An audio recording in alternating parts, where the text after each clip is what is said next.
হযরত আইয়ুব আলাইহিস সালামের ধৈর্যের গল্প। হযরত আইয়ুব আলাইহিস সালাম ছিলেন একজন নবী, যিনি আল্লাহর অসীম নিয়ামত লাভ করেছিলেন। তার ছিল বিশাল সম্পদ, প্রচুর গবাদি পশু, সুস্থ সবল দেহ, সুন্দর পরিবার ও সন্তান। কিন্তু আল্লাহ তাকে পরীক্ষা করার জন্য তার সবকিছু কেড়ে নিলেন। পরীক্ষার শুরু আল্লাহর ইচ্ছায় হযরত আইয়ুব আলাইহিস সালাম কঠিন রোগে আক্রান্ত হলেন।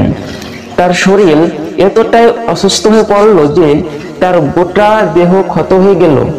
তিনি এতটাই অসহায় পড়েছিলেন যে সবাই তাকে ছেড়ে চলে গেল। শুধু তার স্ত্রী ছিলেন পাশে, ধৈর্য ও সবর। এই কঠিন সময়ে হযরত আইয়ুব আলাইহিস সালাম কখনো আল্লাহর প্রতি অভিযোগ করেননি, বরং তিনি বলতেন, আল্লাহ আমাকে এত বছর সুস্থ রেখেছেন, এখন যদি কিছুদিন কষ্ট দেন তবে আমি কিভাবে অসন্তুষ্ট হই।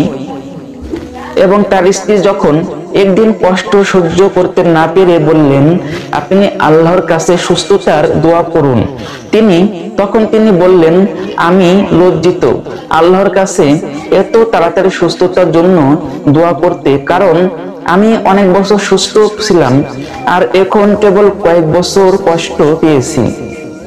অবশেষে যখন হযরত আইয়ুব আলাইহিস সালাম দীর্ঘদিন ধৈর্য ধারণ করলেন, তখন আল্লাহ তার দোয়া কবুল করলেন। আল্লাহ কোরআনে বলেছেন, আমি আইয়ুবকে স্মরণ করো যখন সে তার প্রতিপালককে আহ্বান করল, নিশ্চয়ই আমি কষ্টে পড়ে গেছি আর তুমি তো সর্বদা দয়ালুদের মধ্যে শ্রেষ্ঠ। অতঃপর আল্লাহ তাকে হুকুম দিলেন, তুমি তোমার পা দিয়ে ভূমিতে আঘাত করো।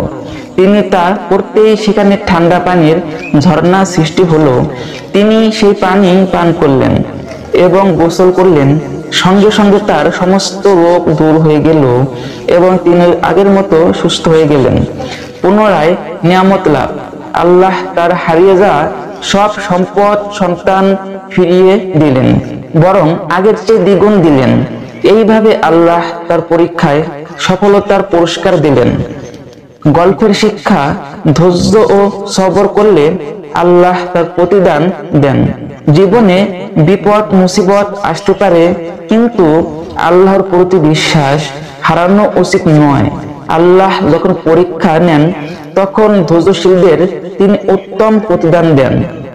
এই ঘটনা আমাদের শেখায় যে কঠিন সময়ে ধৈর্য ও আল্লাহর প্রতি আস্থা রাখলে তিনি সর্বদা সাহায্য করেন।